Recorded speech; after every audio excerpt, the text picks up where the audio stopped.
Hello and welcome to the 46th edition of Half Hour, a podcast starring me, John Paulo Giudice, as your host. In today's episode, I'll discuss owning a barbershop with Johnny Cannatella. Thank you very much for coming on the show. I really appreciate it. Absolutely. So if you want to just start off by telling the audience a little about yourself and kind of how you got into the industry and what inspired you to kind of make this move. Cool. Yeah, my name is John Cannatella. I started cutting hair in high school. I was working on myself and my friends. Enjoyed doing it, and figured I would pursue that career path after high school. Went to barber school and was fortunate enough to own my first shop at 21, and then bought a shop in Peabody, and that's where I'm at now.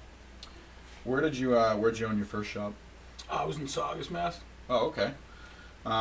So one thing that I was definitely thinking about when you were saying that is, when I was 21, obviously I was not thinking about owning a property or even renting from somebody and kind of having like a shop for myself. Just in general with any kind of industry. So how did you kind of make that jump from, graduating high school, even at 21, someone could say that you're still a kid. I did not think the same way I do now, even though I'm only 23 when I was 21. So how did you kind of, keep yourself going on this track? So in the beginning, I was only cutting hair part-time, 3 days a week at a shop in Saugus, and the guy I was working for got himself into a little trouble, and I was afforded the opportunity to buy his shop. At that point, I went full-time and worked alone for probably about a year and a half before I started hiring barbers, and found a few good guys along the way. When this shop became available in West Peabody, I jumped on it because I live right up the street, graduated from Peabody High School, and was over the years able to keep adding good barbers and just kept going. So you'd say like the business in general has been like pretty successful for you, even in the past few years? I would definitely say so. Okay. My grandmother actually cut hair. She worked in a salon, New Heads on the Block in Salem, many years ago now. But would you say that this is a career path that virtually anyone can kind of get into if they kind of push themselves? I think so. I think it was easier for me just because I had the drive and wanted to cut hair. I enjoy doing it. They say if you like what you do, you never work a day in your life. I get to come to work. That's very true. I get to shoot the shit with people, talk sports, know about people's lives, tell them about mine. Kind of just a man environment, kind of chill. It was always something I was drawn to, and then I forced myself to just get better and better at cutting hair. Is there anything they teach you in barber school or when you get your license that can be kind of applicable for regular everyday people, just in general? Maybe if they're not cutting hair, like is there something that maybe they taught you, or like a skill that comes out of it? Probably the main thing I would take from barber school, they just teach you procedure, how to do things the right way by the state rules. But the only thing I probably maintain from that is like sanitation. Like they really push that. You want to make sure you're not using the same tools on other people unless you clean them off and whatnot. I think everybody should be clean. Other than that, a lot of the stuff along the way and the types of haircuts we do these days were not actually taught in barber school. It was more trial and error. People who knew better than you to teach you, show you different ways to do things, and somewhere along the way, every different barber kind of gets their own, different path or different steps that they'll take to do any given haircut.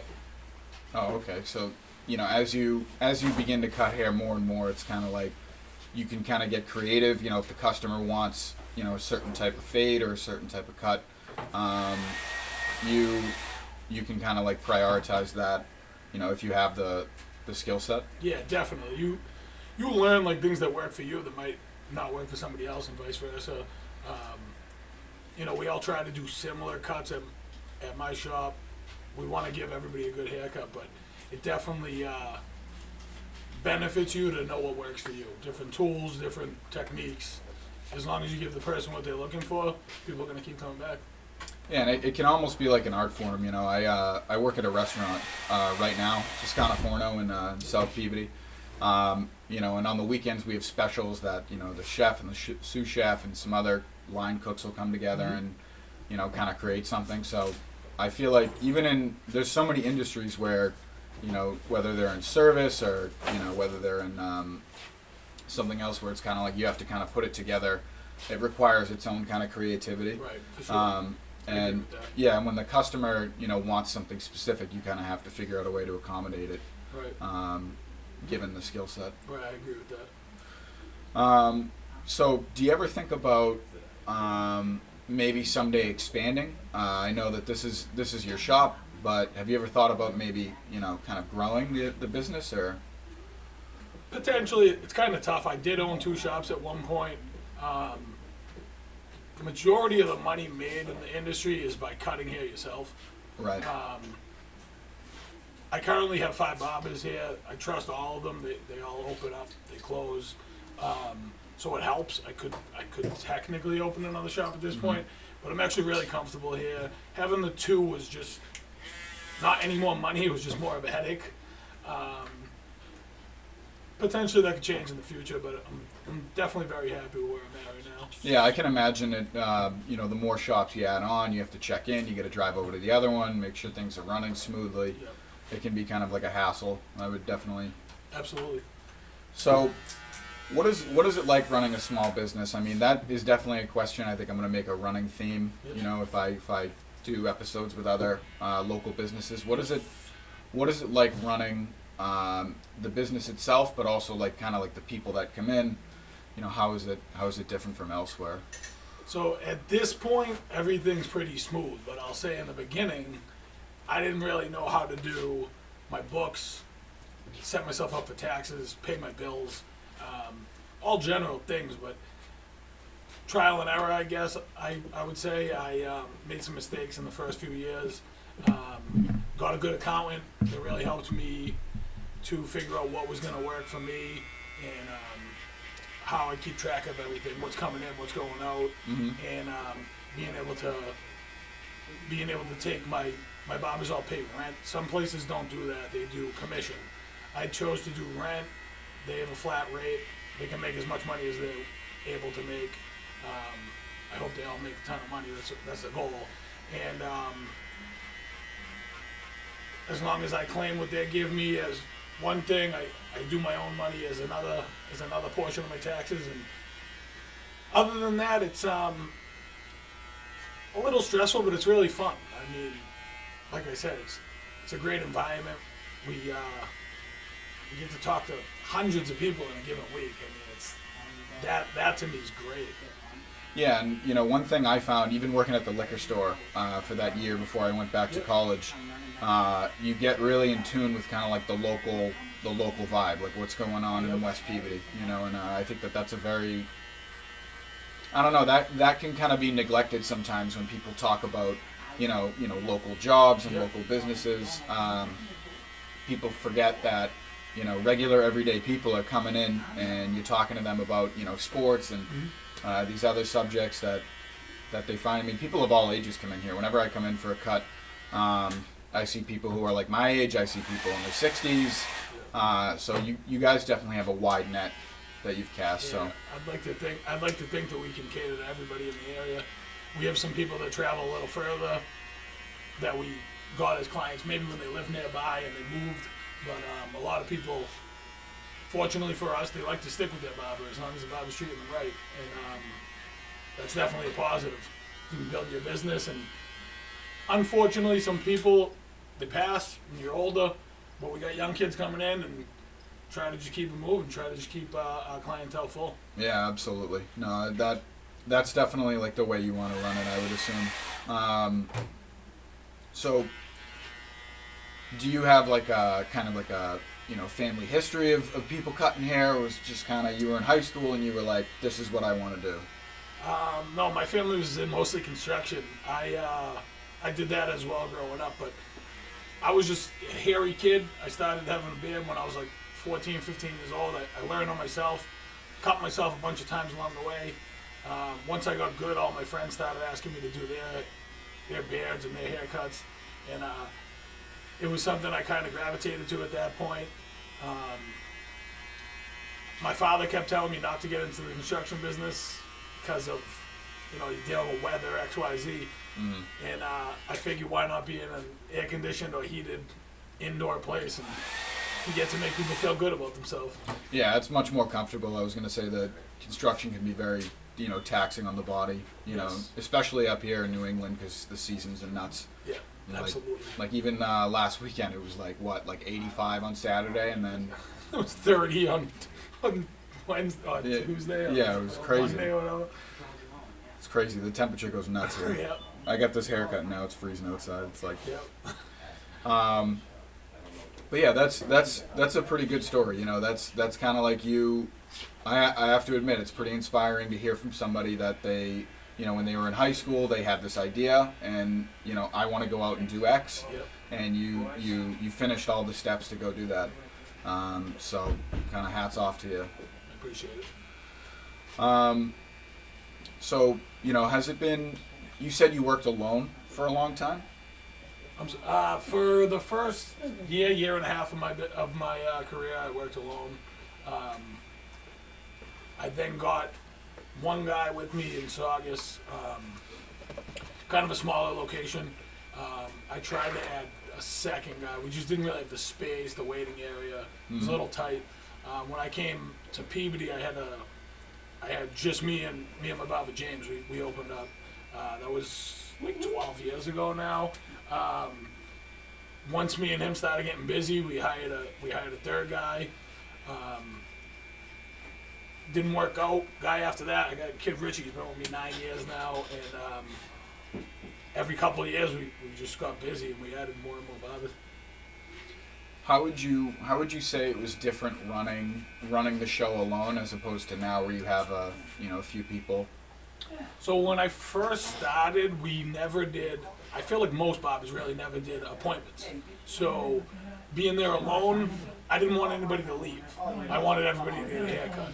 Yeah. I would tell people to be patient with me, and I would cut as many people as I can in a given day. Most days we're talking an hour and a half wait for clients, which was unfortunate for them and unfortunate for me as well. It just felt like I didn't have a second because I just want to keep moving. A few years back, I started doing appointments. Now that I have the barbers to take the walk-ins and whatnot, so it definitely got easier. I mean, I don't know about easier, but it's more manageable. I see. Okay. Yeah, because I can imagine. I mean, if it's just you and people are waiting that long, they're waiting for a good cut, but also it's tough for them to sit there. So it definitely probably helped out getting some extra people to take care of those walk-ins. For sure.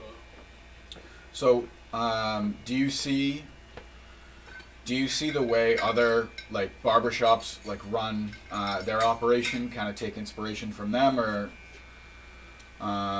do you is there like a community of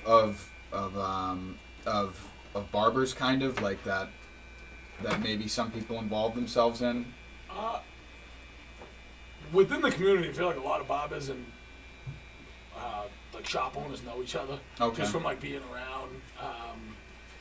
I talked to some of them. I kind of modeled the way I do my shop off of the way a lot of like Revere and Chelsea shops were working back when I was like 15, 16 with the rentals. Okay. A lot of places do commission now. Potentially the owners that I know, they say they make more money off commission, but it's a lot more of a grind. You really have to pay attention to everything, people coming in, people going. I actually got one of the guys I work with he was working at a commission-based shop, and he wanted to be able to do his own thing, give out his own card, book his own appointments, and when we told him that we did rental, he thought that was just better for him. So, like I said, the way I modeled my shop was off the way they used to do it back in the day, probably like 15 years ago or so. when you say like rent versus commission, I'm picturing like rent. Obviously, you have this location, you pay X amount of dollars a month. When you say commission, how is it different? Like, So most commission-based shops, the barber takes 60 or 65% of the haircut price, and the shop takes the remaining percentage. okay, As opposed to when I do rentals, like each of my barbers has their own station, and that's their station. They rent that on a weekly payment, and what they take in or what they're able to make is all them. It's all profit for them. oh, okay, I see. So they pay like a flat rate Yes. for their station. Okay, Correct. okay, that's actually good. Because definitely you're motivating, not only yourself but them to take in as many customers and to kind of make the shop kind of more, I guess, visible in this way. The more heads you cut, the more people are talking about it. Yeah, word of mouth. So, I know we got the dogs barking over there, but what is it like being in a Groomer next door. plaza I know some places are standalone, but obviously you're here with a few other shops. Do you find that you might wave to somebody out the window like walking by, or like do you ever check in with the shops there? Yeah, we're cool with all the other people around here. Like, next door on the other side, I got a dry clean. I use them for my dry clean.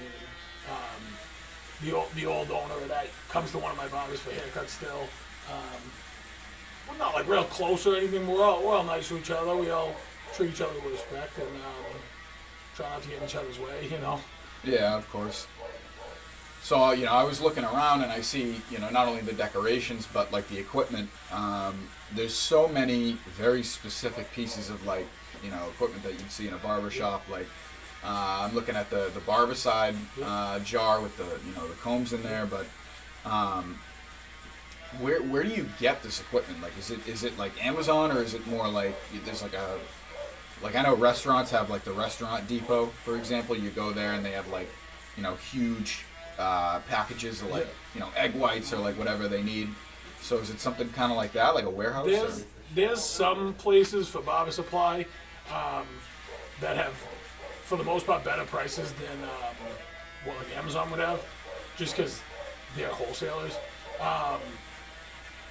But I personally, I have a barber supply guy. He's been coming to me for probably 15 years between my two different shops. Older gentleman, owns his own business. He goes to all the barbershops around the area, and he sells to them. Oh, so he's kind of like a traveling salesman. Yeah.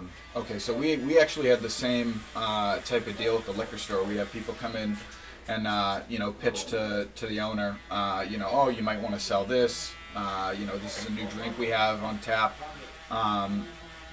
So would someone like this come in like a lot, like frequently, like? Yeah, he comes in weekly or bi-weekly. He kind of knows if he's in the area, and if he hasn't seen us in a week, he'll stop by. We try to get something off him every time he's in. He provides me with, he's the best prices on clippers that I've ever seen. All our shaving needs, he has like aftershaves, gels, the neck strips, razor blades for the straight edges. He's got everything. He's got all the connections. I asked the guy for something a few years ago that was coming out 3 days after I asked, and he had it for me 2 days after it came out. So within 5 days of me asking for a product that was brand new, he had it for me. The guy's the absolute best. Ron Burma, he's been in the business for probably like 40, 50 years. Oh wow. Yeah. Yeah, so he knows a lot. Yeah. So he just kind of travels like with this gear pretty much in his car. Yeah, he has a van. Oh. He has he used to have a location a long time ago before I was even cutting hair, but he has like a garage at his house. He keeps a lot of stuff, and if you call or ask for anything specific, he'll get it for you. If he doesn't have it, or if he has it, he'll throw it in his van and come by and see it. There you go. Yeah. Do you have any either notable or like remarkable story about the business, or about like something that happened, or like maybe something funny, or something interesting that that happened like while you were cutting hair, or like owning the business, or like do you have any fun? I mean, just being here is just fun. We talk about important things. Sometimes we talk about absolute nonsense. Yeah. We will challenge each other for no reason. Me and the guys will just go on opposite sides of any argument, just to bust balls. We joke around a lot. We try to have fun with it. We're with each other for 40 hours a week or whatever. So Yeah, you gotta have a good time. yeah, we try to have a good time. But nothing. I can't think of any like great stories. We got some characters to come in here, though, that's for sure. One guy actually, he was coming here for years. He, on his deathbed, he confessed to his wife that he robbed the bank when he was in his 20s, and he left. It was in, where was it? In Ohio, I think. It was like $200,000, which was, they said, was equivalent to almost $1 million now. He moved up this way, changed his identity, got married. Like, that's probably the first story I can think of that's kind of crazy. Yeah, it is like, I don't know, I would never have expected to hear that myself as well. We one of them seen the article, and we're like, we've been cutting that guy for years. What the hell? That was pretty crazy. So he really he changed everything about himself and just moved up this way. Yeah. That's crazy. Yeah. So you said it's equivalent to like how long ago do you think he did that? Like in the 70s maybe? I can't remember. Yeah, you remember? I think it was the 70s, 80s. Yeah, probably like the 70s. He said 200 and something thousand. They said it would be close to equivalent to $1 million now. Oh my God. He still worked and everything, but he came up here, he bought a house, he got a job, he ended up getting married. He allegedly told his wife on his deathbed. Whether she knew or not before that remains to be seen. Yeah. Well, it's crazy to think like you guys get to have that experience where it's like, oh my God, like he's been in this shop year after year. Who would have known? Like you never know who's gonna walk in. We say it all the time. We're like, we don't even know some of what these people's home life really is. Yeah. We joke about it sometimes, like, who the hell knows who we're talking to? Yeah, that's crazy. Yeah. So, what would you kind of want to leave the audience with in terms of like, this is what you need to know about either owning a barbershop or just running one or being in one. Like why.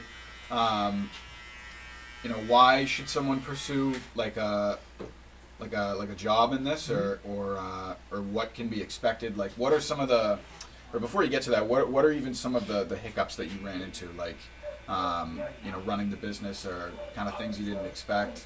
So as far as being a barber, I think if you're interested in like cutting hair or like getting your hair cut, you know what's supposed to look good.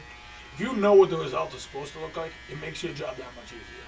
You can you're going to learn along the way what the ins and outs are, what's going to work for you, what's going to be better, step by step wise.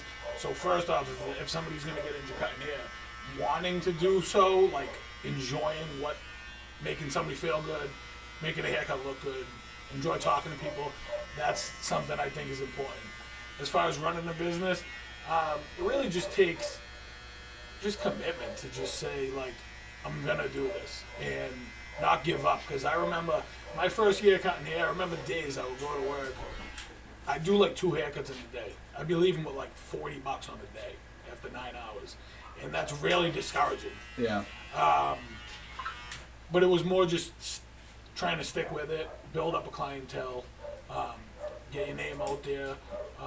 I was fortunate enough, Facebook had just come out. I used that as every day I posted where I was, the address, my phone number, and that I was cutting hair. That helped me. That was free advertisement as far as I was concerned. Mm-hmm. And then since owning the shop and having other guys come in, I've told them all the same thing. You're gonna come in some days, you're not gonna do any cuts. You're gonna have slow days. And I tell everybody, if you're willing to stick it out, you're gonna build a clientele. People are gonna come back to you, and eventually you're gonna make good money. I think it's a solid way to make money, and you're not killing yourself. I mean, the the worst thing you got going is you're standing on your feet all day, and maybe your shoulder might hurt you. I had shoulder surgery 12 years ago, so my shoulder kills me all the time. But you're not really killing yourself. It's not backbreaking work. It's I think it's a great industry, and I would highly suggest it for anybody that's interested. So, do you think that in such a business, right? Do you think even people that come in, have you ever had customers come in and kind of ask you a little more about the business and kind of, kind of dig a little bit? Yeah, actually, like, I don't remember how long ago, a young kid was in here. My barber, James, cut him, and he was asking about becoming a barber. And fast forward now, I got the kid Brendan working with me. He had asked us a bunch of questions, how to get into it, where to go. We told him how to go to barber school. And at the time, we didn't really need somebody when he was asking us these questions. But it was after a few years, he went to barber school. When he graduated, it was about time that we needed another guy in there to help us with walk-ins. And he started off here, I think, probably about 3 years ago now. He's a prime example. I told him it might be slow in the beginning, and it was for him. But now he's killing it. He's built up a successful business here, and it's nice to see that from somebody that was already in my position now. Like, looking back at him, being like, I was in that same spot, like, making no money, and now it's just keep building. And you kind of watched him like do something very similar, where it's kind of like building up his clientele and. Sure. And I know that he usually cuts my hair. Yep. Definitely, I'm more of a walk-in kind of a guy. I don't really make an appointment, but he does a fantastic job. So it's good over there. So I know you have a cut coming up soon. I don't want to keep you too long, but if you want to leave the audience with anything, any lessons you've learned, or any advice or something about the industry, or specifically not about the barber business, about any business. If you have the mindset to do something and you don't give up when things are slow and you keep on the path, I think anybody can do whatever they're trying to do. It sounds cliche, every parent tells their kids that, but I truly believe that, because if you are on the right path and you keep doing the right thing, you're gonna break through at some point. You just can't be lazy, and you have to accept that with ups do come downs, and you're never always down. There's always an up coming if you're down, All right. I think we can leave it there. That's awesome. Thank you very much for coming on the show. I really appreciate it. Thank you for having me. Guys, watch out for 47, and cheers. Peace.